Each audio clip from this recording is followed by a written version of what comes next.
Very nice. I like that tune. Who wrote that tune, Can't Leave Ohio? The whole band. Now, was that inspired by a court order? Yes, that's what I thought. Same with me.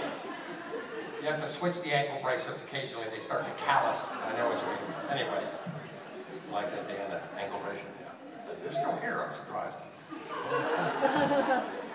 Anyway, we'll move on. For those of you who don't know, I'm originally, I started my life in Columbus, Ohio. My life was very dysfunctional, and it was a move from the east. I came here from Casablanca, Morocco in 1950, and then I came originally to a little town called Reynoldsburg. My mother was English, from London, and we thought Reynoldsburg was just another colony of the British Empire at the time. And so I had to walk around in little shorts, and I would say things like, "Oh, I've got mud on my trousers," and then I'd get my ass beat every day. So after I was in Reynoldsburg, up until I was about 6, 7 years old, then my mother and father divorced, and my mother moved up a little bit and married, and I grew up then in Whitehall, which at the time was a little Leave It to Beaver neighborhood. I lived off Country Club Drive, but trust me, don't go down Country Club Drive looking for any country clubs. You're not going to find any. So I lived in Whitehall up till I was about 9 or 10 years old. Then my mother and stepfather divorced, and my mother remarried some crazy Jews in Bexley. So we moved further west, where I attended the Gude Sachem synagogue, shul at Roosevelt, and something right there at Gude Sachem. Anyway, hello Rabbi Rubenstein, if you're still alive. And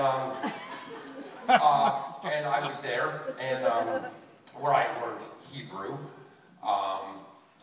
The first Hebrew phrase I ever learned was from my new Jewish grandmother, Bubby, which was shiksa, which is Hebrew for Marty, what have you done to us?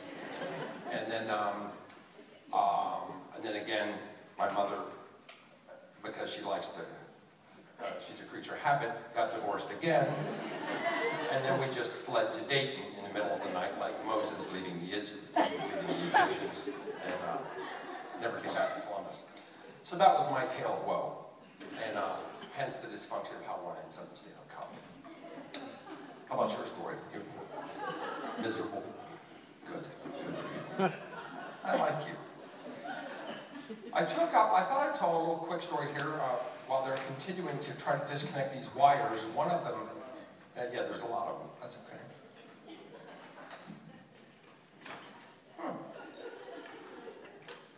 Yeah, that's what it's like at my house, trying to clean up my shit. Drew. Yes? What sort of crops have you tried to grow on your farm?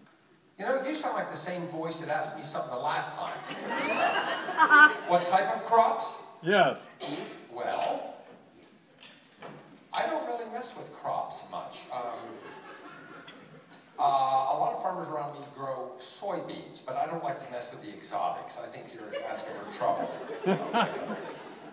No cannabis. Where I'm from, actually, there's a big crash crop in marijuana, and that's grown out there a great deal. I had no idea how much marijuana was grown out in the country, and then, you know, you can't round bale that stuff. You do little tiny, like shredded wheat bales. You call them, pick them up with a Tonka tractor. Most of these musicians, they're all high back here before they perform. That's why it's taking them so long to get this stuff apart. Anyway. But speaking of growing crops, we use that segue to an interesting project that I took up this year because I decided to plant a garden. I didn't know anything about a garden, and I have a yard at the side of my house. And I thought, well, I'm going to do a garden. I'd read about this. It was big in the news last year. Oh, they're sustainable, and more importantly, you can have a garden and your vegetables are pennies a serving. So this caught my eye. And to be honest with you, I probably took up gardening because I'd rather be on my hands and knees groveling in the dirt than deal with my life. So I decided to do a garden, and I bought this thing called a flat. It was this big square, and it had little plants in it of tomatoes and onions and stuff. And I brought them home, and I got a spoon out of the kitchen, and I went to the side of the yard, and I started digging plugs out of the lawn, and I started putting the plants there. My neighbor comes by, and he says, "What the hell are you doing, Drew?" I said, "Well, I'm starting having a garden." "Well, you can't do that with a garden. You've got to till the soil." and break up the soil. And I said, I don't know anything about tilling. He said, well, go rent a rototiller. It'll cost you $25 a day. So now suddenly, pennies a serving is now up to quarters a serving, right? So I get this rototiller. I don't know if you know what a rototiller is. It's essentially a jackhammer that pulls you across your yard, taking all of the upper musculature away from your skeletal frame in the process.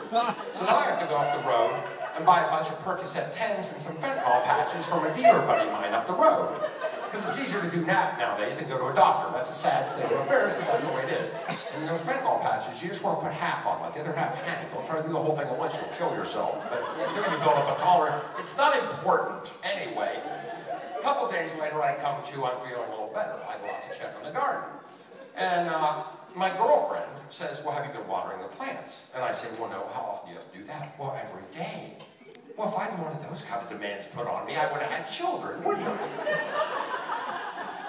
So now I've got to buy hoses and sprinklers and everything, and suddenly I need bank financing to get this garden project off the ground. Well, about a month goes by, and finally my plants are about this tall, and I'm getting excited because my garden is coming to fruition. So I look out there one day, and there's 2 rabbits, and they're birds pecking and eating my stuff, and I'm miffed. And that's another reason I got my ass beat. My mother was English, and I grew up in Ohio, and I said things like miffed. And then I would get my ass beat all the time. So I look out, and there's rabbits and birds eating my stuff, and I'm like, ugh. So I go down, and in the town where I live in Hillsboro, the lady at the bank knows everything. If you ever want to know your hints from Heloise, your facts, your things, you always ask the lady at the bank. She knows everything. So she tells me, well, you've solved that drum brew, you got to get a scarecrow. Well, I don't have time to build a scarecrow. I'm touring, I'm running for mayor, I'm trying to understand you, and I'm trying to, I haven't got time to build a scarecrow. So my plants are only this big, so I get the bright idea when I go home. I remember that in the back of my closet, I got a box of about 80 or 100 Barbie dolls. I bought them up at yard sales, because I was going to do this like performance art project with the Barbie. It's not important why I have the Barbie dolls.